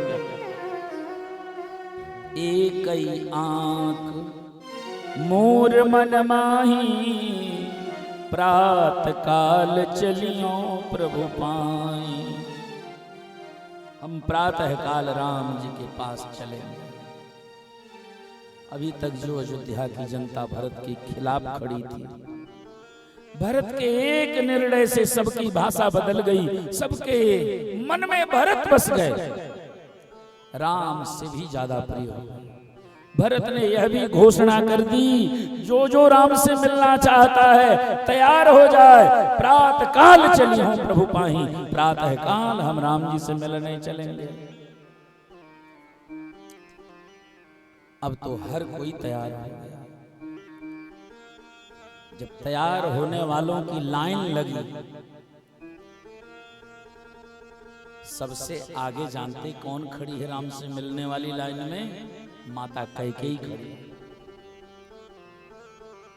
रो रही है, जानती है कि पूरे रास्ते उंगली उसी के ऊपर उठेगी, न जाने कितनी गालियां मिलेंगी, कितने लोग संकेत करेंगे, राम को बन देने वाली यही रानी है। वो सोचती है सबकी गालियां सह लूंगी, सारे अपमान सह लूंगी, पर राम को देखे बगैर नहीं रह पाऊंगी, इसलिए कैकेयी उस लाइन में सबसे आगे जाके खड़ी है।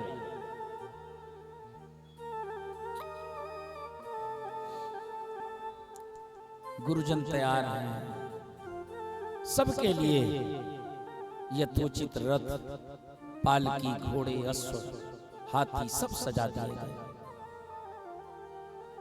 जब सभी चलने लगे तो भरत ने सोचा मैं तो पैदल जाऊंगा, क्योंकि मेरे भैया वन में पैदल घूम रहे हैं, उनके पांव में तो पानी ही भी नहीं है, हम तो नंगे पांव पैदल जाएंगे। अब सारे तो रथ में बैठे थे, पालकी में बैठे थे, कोई घोड़े पर, कोई हाथी पर चढ़ा था, लेकिन अयोध्या का राजा ही पैदल जा रहा है तो कौन रथ में बैठ सकता? सारे नीचे उतर गए, सब पैदल चलने लगे। मां कौशल्या के पास संदेश गया, हे माता, भरत जी पैदल जा रहे हैं। कौशल्या माता ने सोचा अयोध्या से चित्रकूट तक यदि पैदल भरत चलेगा तो पहुंच पाना मुश्किल है। सो कौशल्या माता पालकी से उतर करके भरत के पास गई और भरत जी को समझाने लगी। भरत जी को करीब बैठाया कि सारे राम के वियोग में कमजोर हो चुके हैं, सबकी हालत खराब है, और भरत तुम पैदल चलोगे तो रथ में कौन बैठेगा? सबको और कष्ट मत दो। थोड़ा सा ही पैदल चले थे, भरत की हालत जानते क्या है? जल का झलकत पायन कैसे, जल का झलकत पायन कैसे, पंकज कोश कोस कन जैसे, पंकज कोश कोस कन जैसे। भरत के पांव में झलका पड़ गया, जैसे कमल के फूल पर ओस के कण चमकते हैं, उसी तरह से भरत के लाल लाल चरण के तलवे में झलका झलक लगा। मैया ने कहा अभी तो थोड़ा चले होते ये हालत, अभी तो बहुत दूर चले। भरत को विवश करके मां कौशल्या ने रथ में बैठा दिया। सभी बैठे, चल पड़े। आए श्रृंगवेरपुर गंगा तट पर। जब इतना बड़ा दल बल लेके भरत को आते निषाद राज और निषाद राज के सेवकों ने देखा तो उनके मन में शंका हो कि भरत की नियत खराब हो गई।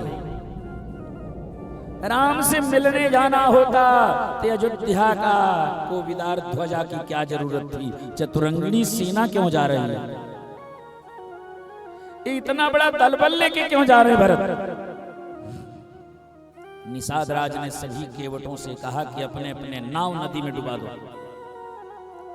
हम जीते जी इन्हें पार नहीं होने देंगे। इन्हें जाना है तो हमारे लाशों के ऊपर से गुजरना होगा, हम जिंदगी दांव पर लगा देंगे, हम राम के लिए मरेंगे, इतिहास में नाम होगा। गंगा के तट पर मरेंगे, हमारी मुक्ति होगी, हमें मरने का कोई परवाह नहीं। सारे निषाद राज के सैनिक अपने लाठी डंडे भाला फरसा लेके सब खड़े हो। स्थिति बड़ी विपरीत हो गई। वो तो एक वृद्ध आया, कह रे निषाद ऐसे मनमाना अनुमान लगा लिया, जरा देखो इनके इस समय विचार कैसे हैं। सतोगुणी रजोगुणी तमोगुणी, इनके स्वागत में कुछ सतोगुणी रजोगुणी तमोगुणी सामग्री भेजो, देखो क्या ये स्वीकार क्या करते हैं। भरत के सामने जब आतिथ्य में सामग्रियां भेजी गईं तो भरत ने सतोगुणी रजोगुणी तमोगुणी किसी सामग्री को नहीं लिया, हाथ जोड़ लिया दूर से। तब लोग समझ पाए कि ये तो गुणातीत संत है, ये तो तीनों गुणों से परे है। निषाद राजा के चरणों में गिर पड़े। भरत जी ने हृदय से लगा लिया कि मेरे बड़े भैया के मित्र हो, चरणों में गिरने की जरूरत नहीं, आ जाओ। गले लगाया। निषाद राज से भरत जी ने कहा कि वो जगह दिखाओ जहां मेरे आराध्य मेरे राम लला सरकार रात्रि में गंगा तट पर जमीन पर सोए थे।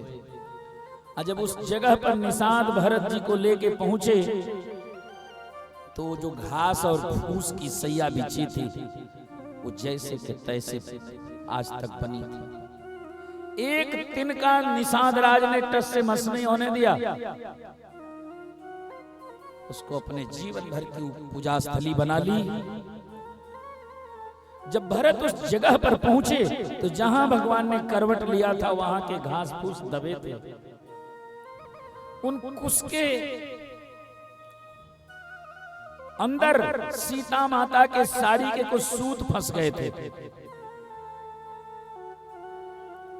कनक बिंदु दुई चारिक लेखे सीता मैया के वस्त्र में जो सुवर्ण के तार लगे थे वो कुश और काश में उलझ के रह गए थे। भरत वो सैया देख के रो पड़े कि मेरे कारण मेरे आराध्य की ये दशा हुई। अंत में निषाद राज ने गंगा पार कराया। भरद्वाज ऋषि के आश्रम में आए भरत जी। भरद्वाज ऋषि ने आतिथ्य किया। भरत जी के प्रति शंका व्यक्त किया भरद्वाज ऋषि ने कि सेना तुम्हारी शंका उत्पन्न कर रही है। यमते महती सेना शंकाम जनयवती में। भरत जी रोने लगे कि आप जैसे त्रिकाल भविष्य दृष्टि महर्षि मेरे ऊपर शंका करेंगे तो मैं कहां जाऊंगा। भरद्वाज ने कहा, भरत, जब भविष्य में तेरा इतिहास लिखा जाएगा तो कहा जाएगा कि भरत वह व्यक्तित्व थे जिनकी बड़े बड़े ऋषियों मुनियों ने परीक्षा ली थी। परीक्षा से कोई व्यक्ति कमजोर नहीं होता, उसकी विशेषता सामने आती है,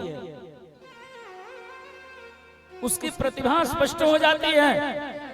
तो भरत, परीक्षा लेकर के मैंने तेरी भक्ति को और परिपक्व किया है। और फिर चित्रकूट की ओर भरत जी दलबल के साथ प्रस्थान के निषाद राज के साथ। निषाद राज ने बहुत दूर से कामदगिरी पर्वत पर राम जी की झोपड़ी दिखाई।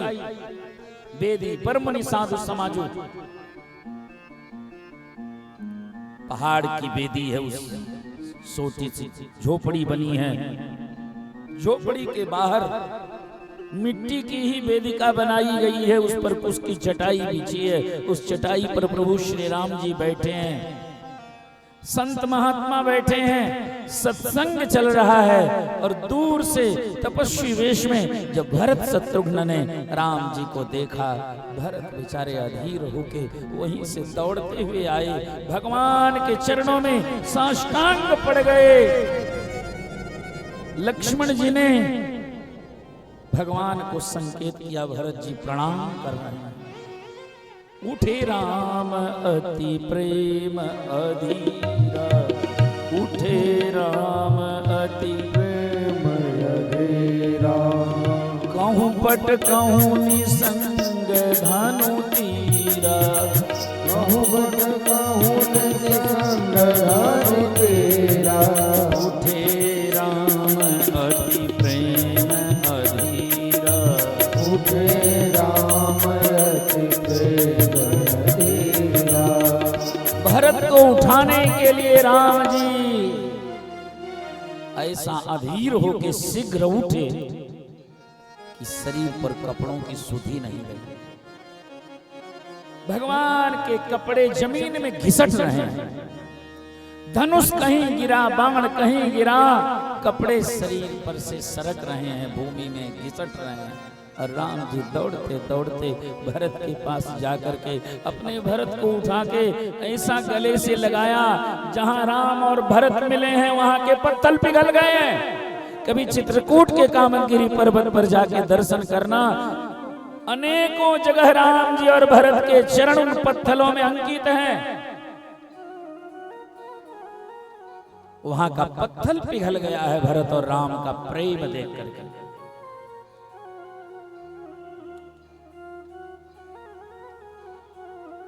शत्रुघ्न को गले लगाया, गुरुदेव से मिले, मां को प्रणाम किया। सारी अयोध्या मानो कामदगिरी पर्वत पर आ गई। यहां तक सरयू मैया भी राम जी से मिलने चित्रकूट तक गई। कामदगिरी पर्वत पर एक धारा प्रवाहित होती है, वो साक्षात सरयू मैया की धारा है। वह भी राम जी से मिलने चित्रकूट तक गई थी।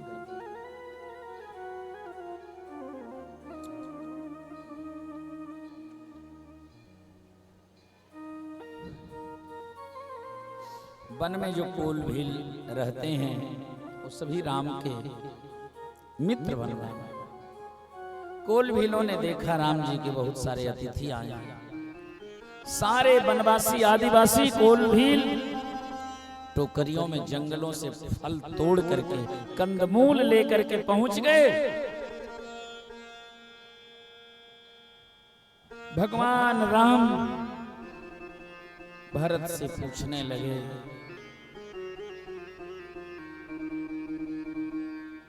कि इतना उदासीन तपस्वी वेश में यहां क्यों आए हो?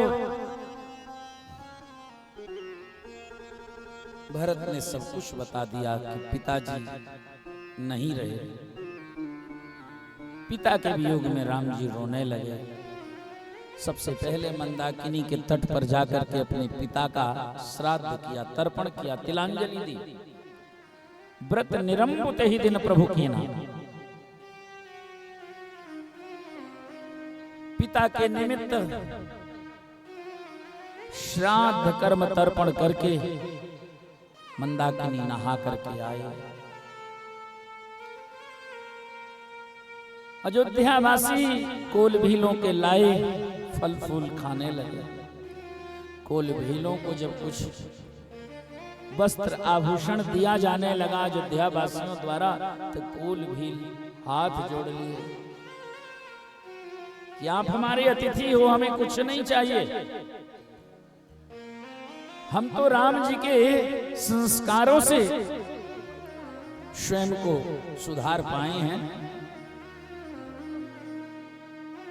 महाराज जनक भी आए। जनक जी महाराज, गुरु वशिष्ठ, वामदेव जी, तीनों माताएं, भरत, शत्रुघ्न, उर्मिला, मांडवी, श्रुति, कीर्ति, सब आए। सारा समाज बैठ गया।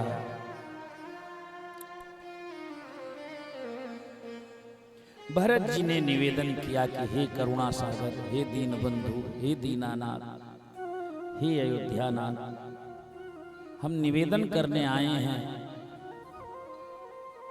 आपने पिता की आज्ञा पालन कर ली, आप थोड़े दिन वनवास में रह लिए, अब कृपा करके अयोध्या लौट चलो। अयोध्या वीरान हो गई है।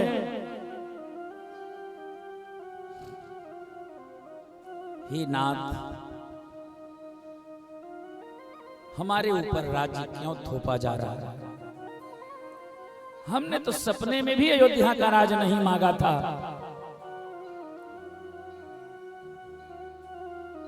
मुझे जबरदस्ती अयोध्या का राज क्यों थोपा जा रहा है? अरे बोझ ढोने में गधा भी बोझ ढोता है, घोड़ा भी ढोता है, पर घोड़े की बराबरी गधा नहीं कर सकता। हर पक्षियां आसमान में उड़ती हैं, पर गरुड़ की बराबरी अन्य पक्षियां नहीं कर सकती। हे नाथ, मैदान नादान बालक हूं, अयोध्या का राज्य चलाने में मैं समर्थ नहीं हूं। मुझे अज्ञानी को इतनी बड़ी जिम्मेदारी चलाने का कोई अनुभव नहीं है, मुझ में सामर्थ्य नहीं है। इसलिए ठीक है, मेरे पिता ने हमें जो राज्य दिया था, उस निष्कंटक अनुच्छिष्ट शुद्ध राज्य को हे प्रभु मैं आपके चरणों में समर्पित कर रहा हूं। आप अयोध्यापुरी लौट चलो, अयोध्या के राजा बन जाओ। भरत जी प्रार्थना करने लगे, हे नाथ, अथवा आपकी जगह 14 वर्षों तक मैं वन में रहने को तैयार हूं। आप लौट चलो, हम आपकी जगह वन में निवास करेंगे, अथवा हम तीनों भाई वन में रह लेंगे, आप अयोध्या लौट चलो। हे नाथ, हमारी प्रार्थना स्वीकार कर। राम जी ने कहा, भरत देखो, हिमालय पर्वत से सारे हिम समाप्त हो जाएं, सूर्य से प्रभा चली जाए, चंद्रमा से शीतलता चली जाए, दुनिया बदल जाए, पर राम अपने वचनों से बदलने वाले नहीं। हे भरत, तुम्हें मालूम नहीं है, तुम्हारे और हमारे जन्म के पहले ही अयोध्या का राज्य निश्चित हो चुका था। जब मां कैकेयी का विवाह हो रहा था तो भरत के नाना कैकेयी माता के पिता ने दशरथ जी से शर्त रखी थी कि इस शर्त पर आप कैकेयी रानी से विवाह कर सकते हो, आप वचन दो कैकेयी के पुत्र को अयोध्या का राजा बनाओ। राम जी ने कहा, तेरे और मेरे जन्म के पहले ही अयोध्या का राजा भरत को बनाने का वचन मेरे पिता दे चुके हैं। पुत्र का कर्तव्य है कि पिता का वचन झूठा ना होने दे। हम अपने पिता को नरक में नहीं भेजना चाहते। पिता के वचनों का पालन करना ही पुत्र का कर्तव्य है। इसलिए हे भरत, पिता की आज्ञा मान करके मैं वनवासी हो गया और तू अयोध्या लौट आया। हम 14 वर्ष के पूर्व दंडक वन से अयोध्या नहीं लौट सकते। भरत जी फूट फूट के रो पड़े कि हे नाथ, अब तो आपने कुछ कहने को छोड़ा ही नहीं। अयोध्या के राम बड़े दयालु थे। हे प्रभु, बचपन में खेल खेल में आप खुद हार जाते थे, हमें जिता देते थे। मेरा मन बढ़ गया था कि मेरे भैया मेरी हर बात मान लेते हैं, और वही सोच करके यहाँ तक आ गया। बड़ी उम्मीद लेके आया था, परंतु आपने साफ आज्ञा दे दिया कि तुम अयोध्या लौट जाओ। अब तो कुछ कहने के लिए बचा ही नहीं। पर यदि यही आज्ञा है तो हे प्रभु, आपकी आज्ञा हम सिरोधार्य करते हैं, लेकिन एक शर्त पर हम अयोध्या में निवास नहीं करेंगे। हम अयोध्या के बाहर रहेंगे, तपस्वी जीवन व्यतीत करेंगे। हमें वचन दो, 14वां वर्ष जिस दिन पूर्ण होगा, 15वें वर्ष के प्रातः काल आप अयोध्यापुरी आ जाओगे। 15वें वर्ष के आरंभ होते ही यदि आप अयोध्यापुरी नहीं पहुंचते हो तो हे नाथ, मैं प्रतिज्ञा करता हूं, जलती हुई आग में प्रवेश कर जाऊंगा और अपना प्राण त्याग दूंगा। हमें आश्वासन दो कि 14 वर्ष बीतने पर 15वें वर्ष प्रातः काल आप अयोध्यापुरी में आ जाओगे। भगवान ने भरत को हृदय से लगा लिया। भरत, हम तुम्हें वचन देते हैं कि 14 वर्षों का वनवास पूर्ण करके मैं अयोध्या आया, क्योंकि कैकेयी ने वनवास भेजने को वरदान मांगा था। वनवास से लौटने का कोई बंधन राम जी के ऊपर नहीं था। कोई जरूरी नहीं था कि 14 वर्ष बाद राम अयोध्या लौट ही आते, परंतु आज भरत ने भगवान से वापस लौटने का आश्वासन ले लिया। भरत ने कहा, नाथ, ये चिन्मयी खड़ाऊं लेके आया हूं, इन पर अपने चरण रख दो, और आज से अयोध्या का पूरे विश्व का राजकाज आपकी चरण पादुका देखेगी। हम नौकर बनकर के सिंहासन के नीचे कुश की चटाई पर बैठेंगे और चरण पादुका से ही आज्ञा लेकर के पूरे देश का योगक्षेम बहन आपकी चरण पादुका ही करेगी। और भगवान उस दिव्य खड़ाऊं पर अपने चरण रख दिया। प्रभु करी कृपा पावरी दीनी, प्रभु करी कृपा पावरी दीनी, सादर भरत शीश धरलीनी, सादर भरत शीश धरलीनी। भगवान ने उस खड़ाऊं को दिव्य बना दिया। इस खड़ाऊं को केवल काठ समझने की भूल मत करना। भरत जी खड़ाऊं के रूप में मानो साक्षात सीताराम जी को लेके जा रहे हैं। अपने भक्तों के लिए भगवान के अनेक अवतार होते हैं। आज अपने प्राण प्रिय भरत के प्राण रक्षा के लिए भगवान ने खड़ाऊ का अवतार ले लिया। एक चिन्मयी खड़ाऊ है, इस खड़ाऊ से प्रतिदिन भरत का संवाद होता है। गोस्वामी जी ने लिखा है, नित्य पूजत प्रभु पावरी, प्रीत न हृदय समात, मांगी मांगी आयसु करत, राज काज बहुभांति। बिना आज्ञा लिए भरत कोई निर्णय नहीं लेते। इस चिन्मयी खड़ाओं से नित्य संवाद होता है भरत का। राम भक्त ले चला रे राम की निशान, राम भक्त ले चला रे राम की निशान। शीश पे खड़ा हूँ अखियों में पानी, शीश पे खड़ा हूँ अखियों में पानी। राम भक्त ले चला रे राम की निशानी, राम भक्त ले चला रे राम की निशानी।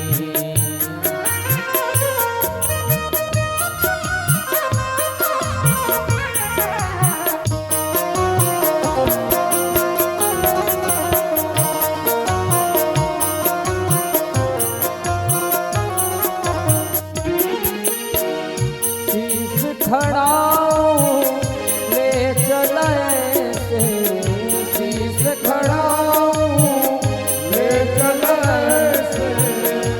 राम सिया जी संग हो जैसे, राम सिया जी संग हो जैसे।